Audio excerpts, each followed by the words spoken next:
this place where Alyssa rests? The problem at MSD is that...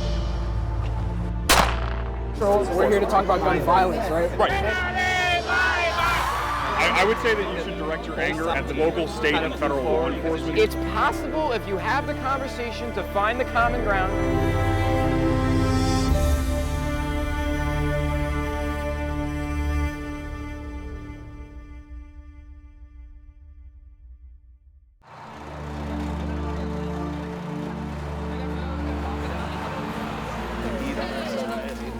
Hi, my name is Robert Schentrup, and I'm the older brother of Carmen Schentrup, one of the 17 victims of the Stoneman Douglas school shooting.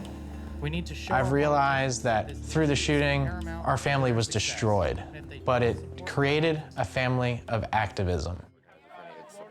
My sister Evelyn and I were in Tallahassee as part of the Road to Change tour. Having Evelyn there by my side allowed us to really bond and connect.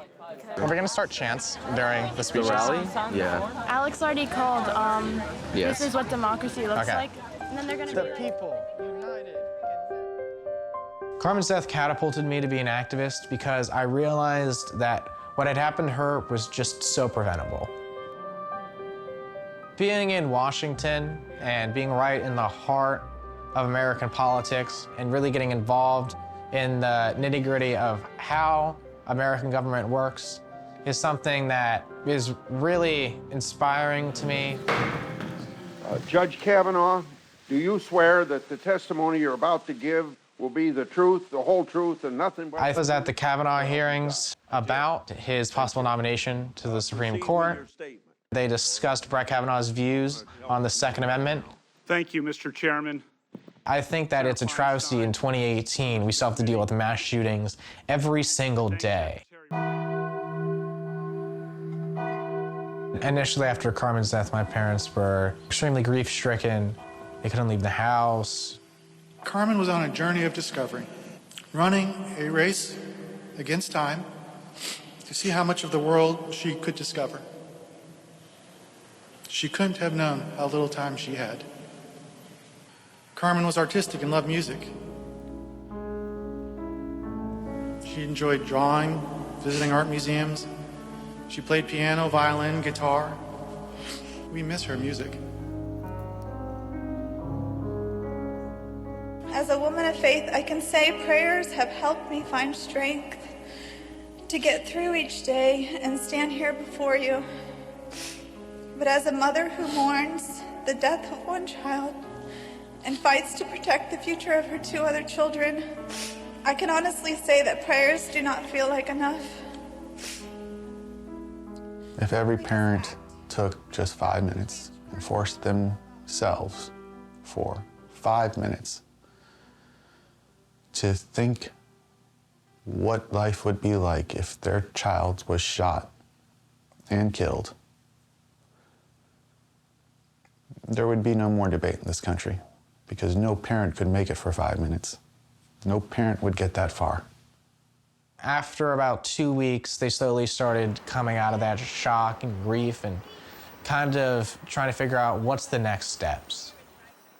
3 months after the shooting, my wife and I stood before the board to call out the district for its complete inaction with regard to investigating the tragedy at MSD.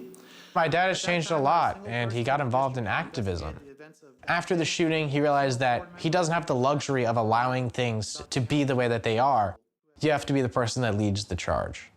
In less than 1 month, over 3,000 students were returned to MSD.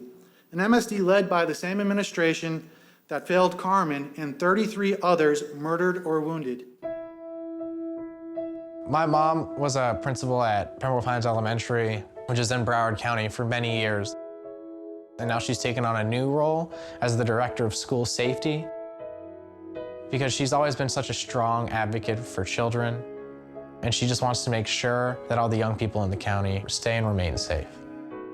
Raising 3 children has really motivated her to try and provide the best learning environment she can for children. And so I'm excited to see her in this new role. Volunteers, visitors go to schools and they may notice something that is a safety concern. How do they report that and get action done immediately? Those are things that we need to look at. You know, part of what we're trying to do is bring the experts together, right? Bring everybody to talk and bring them to where we can find consensus and then make a difference. Tony Montalto has been very active in organizing all of the parents and family of the 17 victims of the Marjorie Stoneman Douglas shooting. To the truth, I mean, some of us are a little still afraid of our kids going back to school, but we also know that we want to make these changes. My parents got involved with this organization because they believe that we should look at school safety along with guns as a comprehensive, holistic approach to the issue of mass shootings. Not other than the social media stuff. We've met under the worst of circumstances. We're all damaged and grieving. Yet when we're together, we are able to find strength. It's the members of this group that understand the pain that each of us is going through. It's the most expensive club you'll ever join. The price of admission is exceedingly high. One guy with the AR-15 walked into school and instantly many people died, my daughter included.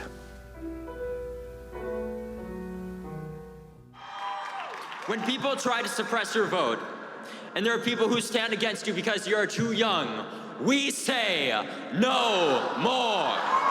It's been amazing to see the change that came out of the Marjorie Stoneman Douglas school shooting at the march.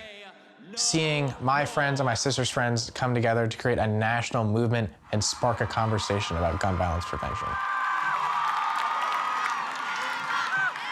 6 minutes and about 20 seconds.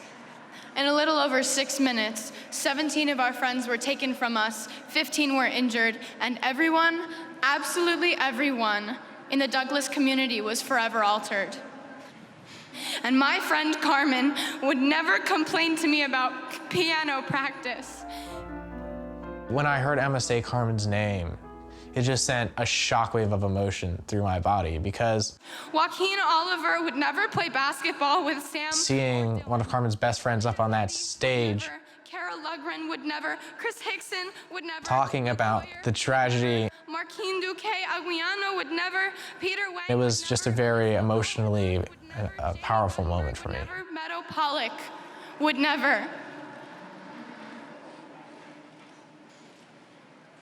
I think those 6.5 minutes of silence were extremely impactful because you could feel the awkwardness, the tension, how uncomfortable it was because no one had any idea what was going on. And that's a very similar feeling to what those kids must have felt that day at Marjorie Stoneman Douglas. It was one of those moments that really made what happened very tangible and concrete. It gave me a lot of flashbacks of, you know, Emma and Carmen together at our house and going to the movies or another event or riding the bus back home. Happy birthday to you. My sister and Emma Gonzalez were really good friends.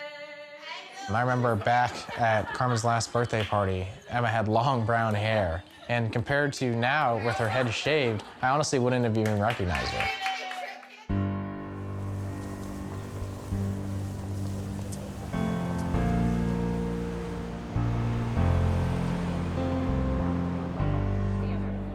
One thing that the shooting in Parkland and the death of Carmen taught me is that silver linings don't exist, that you need to create them yourself.